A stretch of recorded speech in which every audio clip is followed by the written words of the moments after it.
Assalamualaikum. Welcome to Educational Thoughts. In this video, we talk about if statement. What is if statement and why we use if statement in C++ programming. So let's start. See, जो if statement है ये हमारे पास एक keyword है C++ language का। ये if statement हमारे पास एक डिसीजन मेकिंग स्टेटमेंट है जिसके ज़रिए हम कंडीशंस लगाते हैं कि हमने क्या चीज़ मतलब करवाना, जिसके ज़रिए हम कंडीशन ये लगाते हैं कि क्या चीज़ हमने प्रिंट आउट करवानी है और क्या चीज़ नहीं करवानी। It is the simplest form of selection constants. ये हमारे पास एक सिंपलेस्ट फॉर्म है सिलेक्शन कंट्रोल्स की।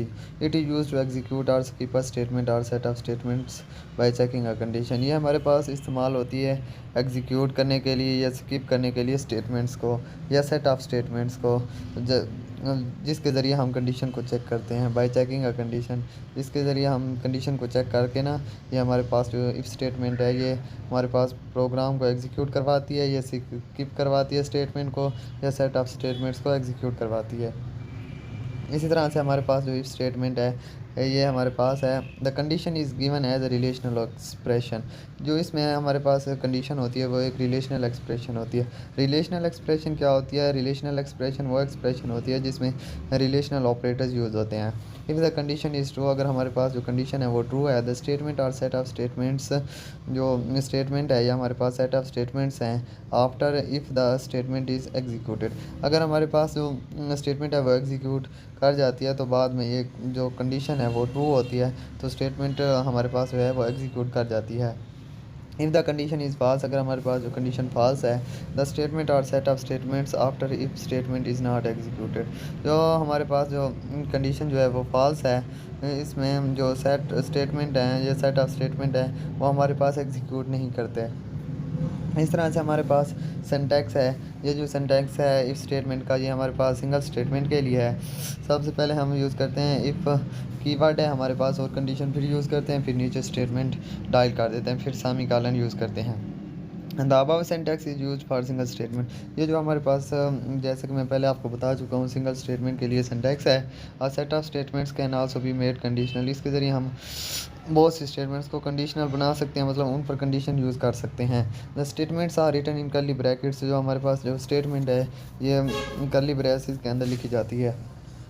इस तरह हमारे पास है syntax for compound statements. Compound statements हमारे पास क्या होती हैं? कंपाउंड स्टेटमेंट वो स्टेटमेंट होती है जिसमें मल्टीपल स्टेटमेंट्स इंक्लूड होती हैं, मतलब बहुत सारी स्टेटमेंट्स इंक्लूड होती हैं। इसके लिए हमारे पास जो सिंटैक्स है वो ये है कि सबसे पहले हम इफ़ कीवर्ड यूज़ करेंगे, फिर उसके साथ कंडीशन लिखेंगे, फिर कर्ली ब्रेसिस के अंदर स्टेटमेंट 1 स्टेटमेंट 2 या स्टेटमेंट एन तक जो भी हमारे पास स्टेटमेंट होगी वो लिख कर फिर ब्रेसिस को क्लोज कर देंगे। और ये इस तरह से हमारे पास सिंटैक्स होगा कंपाउंड स्टेटमेंट्स के लिए या मल्टीपल स्टेटमेंट्स के लिए। तो अब हम देखते हैं flow chart of if statement. जो सबसे पहले हमारे पास है, सबसे पहले हम कंडीशन डायल करते हैं, तो अगर जो कंडीशन है वो ट्रू है तो स्टेटमेंट एग्जीक्यूट कर जाती है। अगर हमारे पास कंडीशन जो है वो फॉल्स है तो फिर जो स्टेटमेंट है वो एग्जीक्यूट नहीं करती और जो एंड ऑफ द प्रोग्राम की तरफ एग्जीक्यूट कर जाती है। इस तरह से हमारे पास एक एग्जांपल है, और program should display pass if the students gets 40 और मोर मार्क्स। अगर हमारे पास एक स्टूडेंट है वो 40 मार्क्स मतलब अटेन करता है तो वो पास है। अगर it should display fail if the students get less than 40 marks. अगर जो स्टूडेंट है अगर उसके 40 मार्क्स से लेस दैन है मार्क्स, तो उसको हम वो जो हमारे पास यूज़र है वो प्रिंट कर दे कि ये फेल है। Simple if statement can not be use to handle this situation. जो ये इफ़ स्टेटमेंट है इसको हम यूज़ कर सकते हैं यहाँ पर कंडीशन लगा कर कि स्टूडेंट पास है या फेल है। इस तरह से हमारे पास इसको एक प्रोग्राम के ज़रिए हम समझते हैं कि इफ स्टेटमेंट कैसे वर्क करती है। Write a program that inputs marks and displays congratulations you have passed the marks are 40 और मोर। हमने एक प्रोग्राम बनाना है यूजिंग इफ स्टेटमेंट्स के जो हमारे पास जो यूज़र है वो बताए हमें कि अगर मार्क्स 40 से अबव हैं तो वो प्रिंट होकर हमारे पास आ जाए कंग्रेचुलेशन यू हैव पास्ड।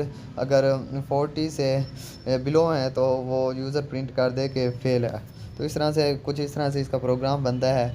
सबसे पहले हम इन डेटा टाइप यूज़ करते हैं, फिर मार्क्स को डिक्लेयर करवाते हैं इस तरह से। फिर सी आउट में इंटर योर मार्क्स लिख देते हैं, फिर हम सेमीकोलन यूज़ कर देते हैं, फिर सी इन मार्क्स कर देते हैं। यहाँ पर जो हम कंडीशन यूज़ करते हैं वो इफ़ मार्क्स ग्रेटर देन या इक्वल टू 40 हैं। अगर 40 हैं तो वो कंग्रेचुलेशन जो है पास लिख देगा, अदरवाइज़ हमारे पास कोई रिज़ल्ट स्क्रीन पर नहीं आएगा। इसी तरह से जो इनपुट हमारे पास आती है वो कुछ इस तरह से होती है। इंटरव्यू और मार्क्स फ़र्ज़ करें हमने 50 लिख दिए, कंग्रेचुलेशन यू आर पास्ड। अगर हम 40 लिखे तो इसका रिज़ल्ट नहीं आना था या इसका रिज़ल्ट फेल आ जाना था। तो ये था आज का हमारा टॉपिक इफ़ स्टेटमेंट। अगर आपको मेरी वीडियो अच्छी लगे तो चैनल को सब्सक्राइब करें, लाइक करें, शेयर करें। अल्लाह हाफिज़।